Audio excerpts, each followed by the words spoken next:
मी महादेवाची शपथ घेतो की मी मराठा आरक्षण लढा जिंकेपर्यंत मनोतत्वाची साथ सोडणार नाही व जिंकेपर्यंत लढणार मी कोणाच्याही भूलथापांना बळी न पडता किंवा कोणाच्याही स्वार्थासाठी मराठ्याची एकजूट तुटू देणार नाही मराठ्यांचा प्रवर्ग ओबीसी आहे म्हणून टिकणारे आरक्षण ओबीसी मधूनच घेणार आरक्षण लढा जिंकण्यासाठी मनोज जरांगे पाटील हे विधानसभा निवडणुकीत जो निर्णय घेतील तो मला मान्य असेल जय शिवराय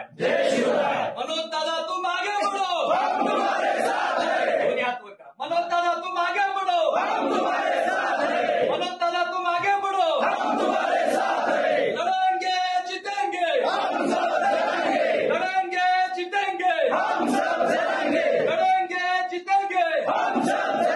आरक्षण आमच्या हक्काचं आरक्षण आमच्या हक्काचं